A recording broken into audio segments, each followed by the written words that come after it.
no job's too small, and just be genuine, be yourself, but network and connect to people. That's what the sport's about. What's what the game's about is connections and relationships. Episode 146 featured Kevin McDonough, the co-special teams coordinator and tight ends coach at Hobart College. Coach McDonough and we spoke about his career in coaching, emphasizing the importance of preparation, persistence, and continuous learning. Also excited to collaborate with our friends over at Coach and Share, the go-to online marketplace for coaches to buy and sell products. So I hope you guys enjoyed the episode today. Let's dive right in. Had a really good experience with football growing up and sports in general. Fell in love with it in high school. And that kind of made me think about coaching. I went to College of Staten Island, fresh out of college, was waiting tables and taking classes and coaching for free on the side, and really kind of fell in love with that. It was the best part of my day. So knew I needed to set up somewhere to do that long term. Went to SUNY Cortland, was a student manager there. And that set me up to get into coaching career wise. And just spent the last 5 seasons at Cornell. Nice. Yep. Some stops on the way. Guys I met at Cortland, Steve Potter, the O-line coach at Brockport, OC, has a million titles over there. Great coach. Set me up with Coach Mangoni, Coach Fox, all the guys at Brockport there. We won some good games. They ended up going to the semifinal the year after I left and went to Toledo. Was really excited to see them kind of really build on that program and expand it. And then was a part of a really good experience in 2017 at Toledo, part of a MAC championships as a grad assistant, was off the field, was able to learn a lot about how an FBS program operates, and Coach Candle and his staff, Twigs, everybody over there, really kind of showed everything there. Was able to come to Cornell as a defensive intern, finishing out my grad degree, and then was able to stay on the staff, a couple different roles, assistant to the head coach, moved to tight ends coach, and then eventually assistant special teams coach, a special teams coordinator, and tight ends coach. Gotcha. So having had all those different roles over the past 9 years, if you had to go back in time to like when you were just getting started off, what advice would you give yourself at that point? I would probably give myself the same advice I got from some of the guys at Cortland, kind of being a student manager, walked in there and, hey, I want to learn how to coach. What can I do to help? And it's not always going to be as glamorous as you think, right? At 19 years old, you see all these young coaches, hotshot coordinators very young, and it's like, you can help. You can film. You can set up bags. You can be around and take notes and learn while you're here. Is an opportunity to learn, and then kind of no job's too small, and then the more you can do, the more you can do. So I mean, advice as simple as learning Photoshop helped me get jobs. Just different ways to network with people. Really kind of that stuff. I would say just kind of making it a little bit shorter. No job's too small, and just be genuine, be yourself, but network and connect to people. That's what the sport's about. What's what the game's about is connections and relationships. Yeah. And I've talked about this before on my podcast, but I read a book just probably about like 2 months ago, and it's called Be Useful by Arnold Schwarzenegger. And one of the things that he talks about is really just adding value to whatever it is that you do. And obviously it seems like you were talking about that right now, just knowing that no job is too small, and whatever it might be, like setting up bags, filming practice, or I don't know, maybe even getting coffee for people, like stuff like that. Like those are things that, like you were saying, are things that are going to add value to the program. Absolutely, it's cheesy and funny, but it's genuine. Like you're saying, add value any way you can. Um, I gotta ask you after the name of that book again, because that sounds like a good read. Yeah. Um, but I remember I was a defensive intern here or at Cornell, after already being a position coach at Brockport, had finished GAing, and at that point it was working with our defensive coordinator, and he's awesome. Coach Back is a great guy. He gave me the role of being the head coach of the supplies table. And that was the title. He said, "This would be great. You're going to make sure this is set up so we can do cards. There's going to be fresh markers here for when we need to use the grease board. Everything we need for the defensive staff is going to be here. And as cheesy as it sounds, I remember being like, all right, I need to make sure this thing stocks. There's just another thing in the toolbox every day. But something as little as that, you never know who's watching. And then if you're too big for that job, you're going to be too big for whatever job next. So you got to own your role and do it to the best of your ability. Yeah. And I think the moral of that story is as you're doing those monotonous tasks that like aren't glamorous, you just have to stay patient. And I always draw back, and I just talked about this on another podcast, but Bobby Bowden, he didn't win his first championship until his 27th or 28th season. So you just have to have that persistence to not give up and know that if you're putting in the work, you're bound to succeed. It's just a matter of if you're doing the right things at the right times. So I think that's definitely a moral that I drew from your story. Um, and going off of that, coach, as we're kind of talking about just, doing things to add value to the program, talking about preparation, what does that mean for you? And how have you prepared to get to like the next level and next levels of your career? Preparation, it's an interesting one because you got to have a process about it. I remember in 2021, Coach Chad Nice and I took over doing special teams and preparing. I wouldn't have been prepared to help in that role if I hadn't had the opportunity to meet with guys when I was at Toledo and sit there and pick our special teams quality controls brain on how do they do things like that, and just what their process was. And so constantly kind of being inquisitive, asking questions, thinking about roles you might have in the future, and then having a plan and being ready for it. A guy I used to work with would talk about staying ready so you don't have to get ready. So we're going into a game plan and we're talking about how we want to do it.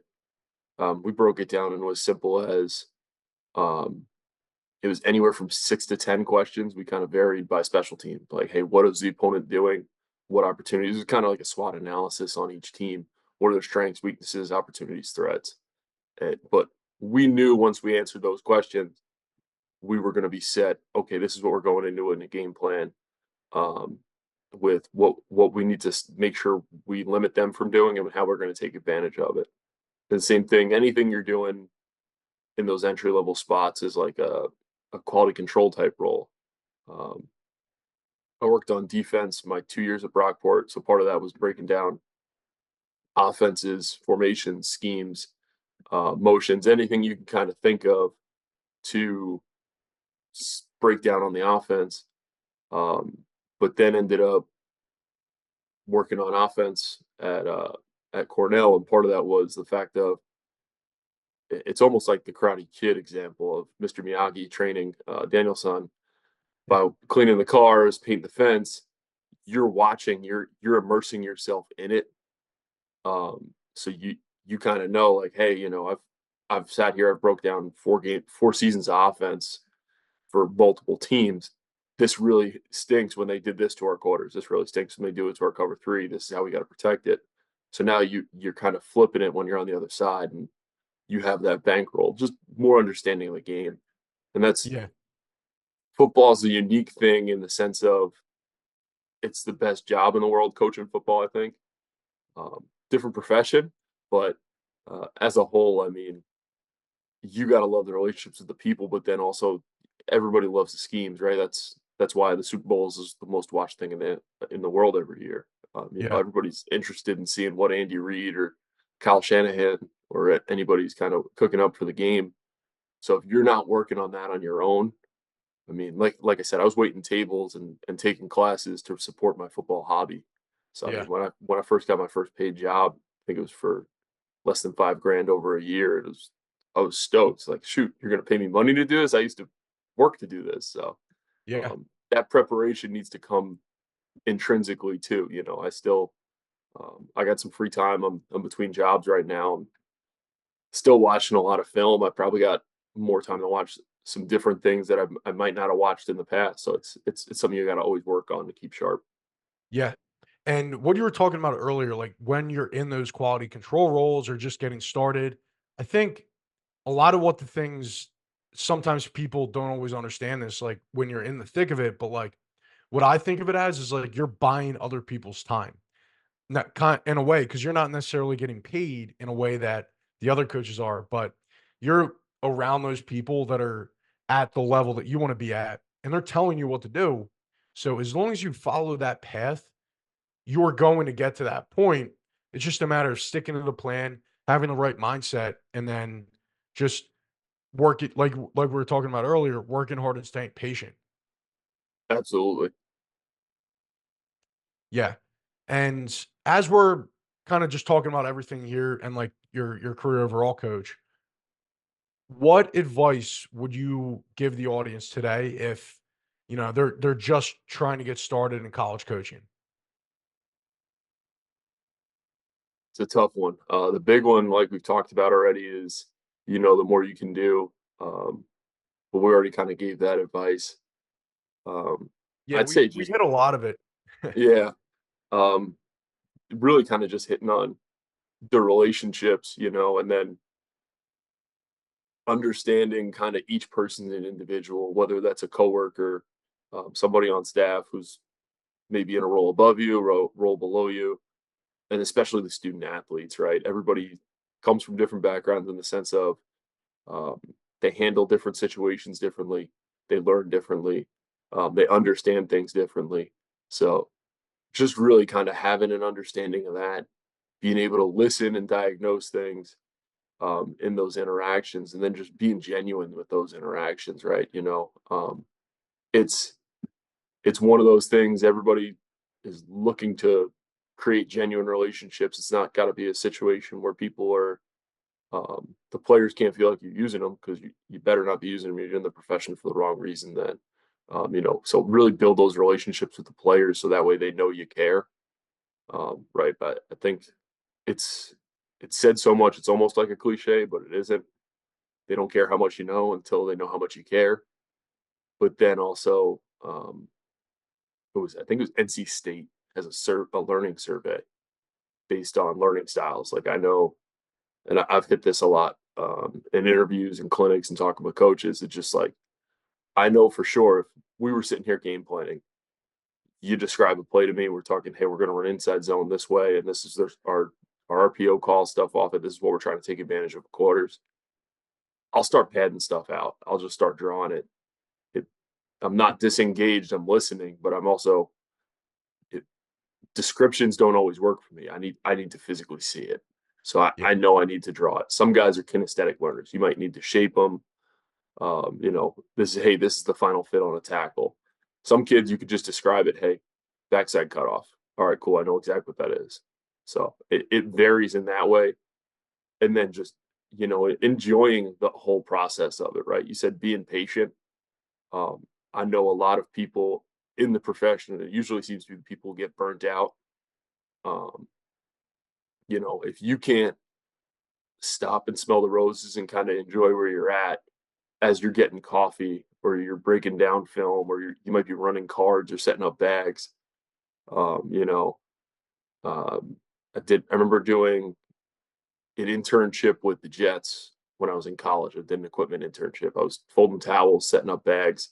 I think at one point I was running the clock for one training camp. It was like, this is great. Grew up a Jet fan. Just holy cow, Rex Ryan's over there. This is outstanding. You should have that Yeah. mindset of you're working in an NFL team at your local like middle school team if you're coaching in the FBS, D3, um, if you're coaching in the NFL, wherever you are, you shouldn't kind of lose that passion of why you're doing it. Holy cow, I get to coach football and be around football and shoot. I might be not making much, but they're paying me to be here. They're letting me be here. So Yeah. just an attitude of gratitude about the whole thing and enjoy it. Don't press for that time to be over, because those are always, you talk to coaches always too.